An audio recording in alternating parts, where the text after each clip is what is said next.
Ede yama penny His Excellency Nana Akufo-Addo ede nsahwe bi hyehyɛ so wɔ Bank of Ghana na de di kan ne so hɔkɔhwɛ sɛ Bank of Ghana modwuma mo yɛ no etesen de to so mienu ebra banks awodo no egu yɛ no sekatua no mu no nyama ɛkɔsen ɛna fe no akyi so ɔna adwumayɛfo no edi nkomo. We had the reform in two phases. The first phase had to do with the banking system where we revoked the licenses of 9 banks. All depositors were made whole.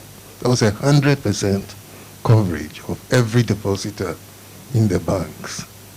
It's the depositors in the SDIs. They got their money. And they got their money. They had 100%. They had access to their money.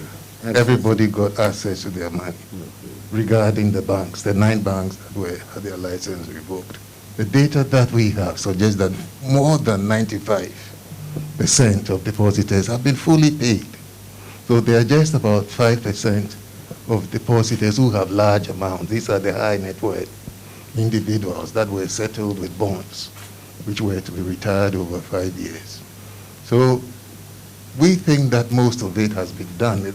There were a few delays regarding depositors of GN Bank and First Allied. And in the last 3 weeks, that has also been cleared. The government has provided a bond worth 1.7 billion CDs, which we have monetized 700 million of. So the receiver is also working at clearing the last few people that are left in that segment.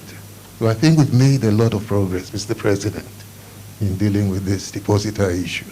Government has found it necessary to give the bank maximum support because it became obvious to us on coming into office that if the analysis that had been made about the fragility of the financial sector that we had inherited, if we were not prepared to back up that analysis concretely, God knows what would have happened to our country.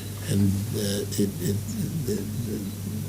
the manner in which the reforms have been carried out, I know there's a lot of controversy.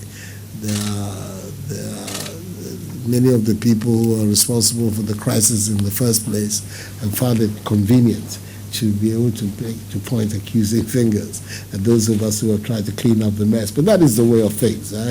Those things never bother me too much because I understand the need for politicians to agitate.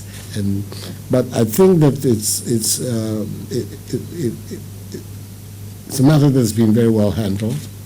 It has enabled our country to come out of the financial sector mess that we inherited in a stronger position, and all the indices are pointing to that. So it's a major achievement for you and your team. It's another reason why I wanted very much to come here.